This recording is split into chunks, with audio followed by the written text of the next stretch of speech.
2.2. Practice set 2.2. Question number 3. You can see the question. 2y square plus 27y plus 13 is equal to 0. Here you can see there is coefficient to the first term. First टर्मला पण बघा एक coefficient आहे. मगाशी आपण जो आपण question पाहिला ते फक्त x square y square m square असं असायचं. पण इथे जर नंबर असेल डिजिट असेल मग याचा आणि यांचा मल्टिप्लाय करायचा आणि मग फॅक्टर्स फाइंड करायचे. म्हणजे 2 आणि 13 या दोघांचा मल्टिप्लाय करा. 13 2 जा 26 आणि आता 26 चे आपल्याला फॅक्टर्स फाइंड आउट करावं लागतील. काय करावं लागतील? 26 चे आपल्याला फॅक्टर्स फाइंड आउट करावे लागतील. ओके, आता बघा थर्ड टर्म चेक करा. साइन बघा व्यवस्थित लक्ष द्या. थर्ड टर्मला साइन प्लस आहे का? मगाशी रूल मी तुम्हाला सांगितलं फर्स्ट क्वेश्चनचा रूल सांगितलं होता. If there is positive sign to the third term then make the addition of the two factors to get the middle term. म्हणजे जर इथे प्लस साइन असेल तर दोघांची ऍडिशन केल्यानंतर मिडल टर्म मिळणार आहे. बघा मग 26 चे फॅक्टर्स पडायचे. मला सांगा ऍडिशन किती यायला पाहिजे? 27 यायला पाहिजे. 26 बघा कोणाकडे टेबल मध्ये आहे.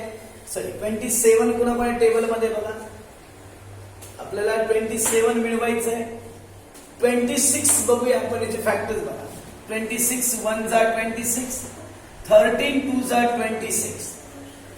चेक करा दोघांची कुणाची ऍडिशन 27 येते बघा.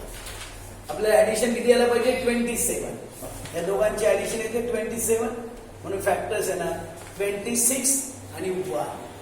आता एक लक्षात घ्या, जर इथे प्लस साइन असेल तर दोघांना पण सेम साइन येतं. सेम कुठलं साइन? मिडल टर्मचं साइन. म्हणून दोघांना आपण कुठलं साइन येणार बघा? प्लस साइन आहे. लक्षात साइन प्लस का आलं बघा. इथे प्लस साइन आहे म्हणून दोघांची ऍडिशन केली. सेकंड टाइम आहे. सेकंड गोष्ट लक्षात घ्या, दोघांना पण सेम साइन द्यावं लागेल आणि सेम साइन कुठल्या टर्मचं? मिडल टर्मचं. म्हणून अशा प्रकारचा 2y स्क्वेअर प्लस 26y इथे y घ्यायचा आहे plus 1y plus 13 is equal to 0. या दोघांमध्ये आपल्याला कॉमन फाइंड करायचं आहे. आता कॉमन कसा फाइंड आउट केला बघा. इथे लक्षात घ्या, इथे y आहे इथे पण y आहे. दोन्हीकडे y कॉमन निघाला. आता एक लक्षात घ्या, इथे 2 आहे इथे 26 आहे. 2 आणि 26 ला 2 ने डिवाइड होऊ शकतं म्हणून कॉमन निघाला 2y. नुसता y नाही, इथे 2y कॉमन निघाला. मग ब्रॅकेट मध्ये कुठला नंबर येतो कसं फाइंड करायचा असतो? हे बघा, जो आपण इथे कॉमन फाइंड आउट केलेला आहे त्याने याला आणि याला या दोघांना पण रफ पेजवर डिवाइड करायचं आणि इथे आन्सर द्यायचं. जसं इथे दाखवलं बघा. मला सांग इथे कोण आहे? 2y स्क्वेअर आहे. मग या 2y स्क्वेअरला तुम्ही डिवाइड कोणी करताय? 2y ने डिवाइड करताय. 2 ला 2 कॅन्सल होते. इथे y स्क्वेअर आहे म्हणजे y किती वेळा आहे? 2 टाइम आहे. अपॉन 1 टाइम आहे. 1 टाइम y काय होईल? कॅन्सल होईल. फक्त कोण शिल्लक राहील मला सांगा? y शिल्लक राहील. No y. तसंच बघा, ह्या 2y ने याला डिवाइड करायचं आणि इथे आन्सर द्यायचं. 2y ने कुणाला डिवाइड करायचं मला सांगा? 26y ला डिवाइड करतो. y ला y कॅन्सल झालं. 2 ने याला डिवाइड करा. 2 1 जा 2 2 3 जा 6 बे 1 के बे 6 म्हणून इथे किती आलं? 13 आलं. कळलं? इथून कुठं आलं? y प्लस 13 कुठलं आले? ह्या 2y ने याला डिवाइड करायचं इथे आन्सर द्यायचं. या 2y ने याला डिवाइड करायचं इथे आन्सर. या दोघांमध्ये बघा कॉमन कोणच नाही. इथे 1 आहे इथे तर म्हणून कॉमन 1 लिहायचं. ब्रॅकेट हाच ब्रॅकेट इथे येणार. y प्लस 13 जो सेम ब्रॅकेट आला 1 time 2y plus 1 is equal to 0. y plus 13 is equal to 0 और 2y plus 1 is equal to 0. y is equal to बघा प्लस 13 तिकडे गेलं तर मायनस 13 और 2y is equal two plus 1 तिकडे गेलं तर minus 1. y is equal to ते 2y आहे ना 2 मल्टिप्लाय गुणिले आहेत बघा तिथे डेल्टा अपॉन होईल. म्हणून काय y ची व्हॅल्यू काय आहे? y is equal to minus 1 upon 2. Therefore solution उकल ज्याला म्हणतो आपण मायनस 13 आणि minus 1 upon 2. Next one fourth question पण एक्सप्लेन करतो. 5m² minus 22m plus 50 आता लक्षात घ्या, तुम्हाला पहिल्यांदा स्टँडर्ड फॉर्म मध्ये घ्यायचं आहे. स्टँडर्ड फॉर्म म्हणजे जेवढी टर्म्स आहे ते इज इक्वल टू च्या एक वन साइडला घ्यायचं आहे. पुन्हा बघा 5m² आहे, हे इज इक्वल टू च्या पलीकडे आहे ना 22m, त्याला इकडे घेतल्यावर -22m आला. हे +15 पण इज इक्वल टू च्या या साइडला घेतल्यामुळे -15 आलं, is equal to 0. Is equal to 0 इथे आपण लिहून टाकायचं. अशा प्रकारे स्टँडर्ड फॉर्म मध्ये झालं. आता बघा, जसं आपण इथे 2 आणि 13चा मल्टिप्लाय केला होता ना, तसा इथे आपल्याला कोणाकोणाचा मल्टिप्लाय करावा लागेल, 5 आणि 15 या दोघांचा मल्टिप्लाय केला बघा. 15 5 ला 75, पण इथे मायनस साइन आहे म्हणून -75 आपल्याला कळलं.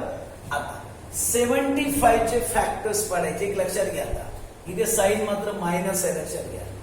जर मायनस असेल तर सबट्रॅक्शन करावं लागणार आहे, आणि सबट्रॅक्शन किती यायला पाहिजे, 22 यायला पाहिजे, वजा बाकी 22 यायला पाहिजे आहे. मग आता ते जर 75 कोणाकोणा टेबल मध्ये बघा, मी इथे लिहिले बघा, 75 1 जा 75, 25 3 जा 75, 15 5 जा 75 बघा, 25 3 75, 15 5 55 एवढ्यांच्या टेबल मध्ये 75 आहे. यापैकी तुम्ही चेक करा, सबट्रॅक्शन तुम्हाला किती पाहिजे, 22 पाहिजे. मग बघा इथे येतं का, चेक करा. 25 मधून 3 मायनस केले, येतील 22, म्हणून फॅक्टर्स येणार 25 आणि 3. Now you have to check which signs we have to give. आपल्या साइन कुठलं द्यायचंय तपासायचं आहे. बघूया रूल प्रमाणे आहे का. इथे जर मायनस साइन असेल तर डिफरंट साइन येणार. डिफरंट म्हणजे वेगवेगळी साइन येणार. आणि काय सांगितलं रूल आहे का, जे मिडल टर्मचं साइन आहे त्या ग्रेटर नंबरला देणार. मिडल टर्मचं साइन मायनस आहे का, म्हणून मोठ्या नंबरला मायनस साइन येईल आणि दुसऱ्या नंबरला काय ना प्लस. कळलं इथे मायनस का आलं, मिडल टर्मचं साइन मोठ्या नंबरला द्यायचं आणि राहिलं साइन दुसऱ्या. म्हणून 25 तर मायनस साइन आलं आणि 3 ला साइन आलं प्लस. बघा 5m² -25 इथे बघा m, इथे बघा +3 आहे, फक्त m घ्यायला विसरू नका. -50 इज इक्वल टू 0. या दोघांमध्ये कॉमन फाइंड करतोय. जरा इथे 5 आहे, इथे 25, या दोघांना पण 5 ने डिवाइड होईल, अजून m पण कॉमन निघाल. 5m ने याला डिवाइड करायचं. बघा 5m² ला तुम्ही 5m ने डिवाइड करा. या 5m² ला 5m ने डिवाइड केलं, 5 ला 5 कॅन्सल होईल. इथे बघा m 2 टाइम आहे, इथे m 1 टाइम आहे, 1 टाइम कॅन्सल होईल आणि कोण राहिलं फक्त m, म्हणून इथे m आलं. आता या 5m ने या 25m ला डिवाइड करा. 25m ला 5m ने डिवाइड करा. m आणि m कॅन्सल होईल, 5 1 जा 5, 5 5 जा 25, 5 1 5, 5 5 25, म्हणून इथे बघा इथे साइन मायनस होतं, -5 आलं. काय काय लक्षात आलं तुमच्या, या 5m ने याला आणि याला डिवाइड करायचं आणि इथे आन्सर. इथे पण बघा या दोघांना पण कोणी डिवाइड, इथे बघा m आहे, इथे m आहे का नाही, त्यामुळे m कॉमन नाही निघणार. इथे बघा 3 आणि 15 कुणाच्या टेबल मध्ये, 3 च्या टेबल मध्ये, म्हणून कॉमन निघाला 3. या 3 ने याला डिवाइड केलं बघा, 3 1 जा 3 म्हणजे 3 कॅन्सल होईल, m राहील. हे मायनस आहे. 3 ने 15 ला डिवाइड करा, 3 5 जा 15 इज इक्वल टू 0. बस सेम ब्रॅकेट आले का, मग 1 टाइम घ्या. 5m + 3 is equal to 0, m - 5 is equal to 0 on 5m + 3 is equal to 0. m is equal -5 तिकडे गेले प्लस होती, m 5m is equal to +3 तिकडे घ्या -3. therefore m is equal to -3/5. and this one is the solution, 5 and -3/5. okay.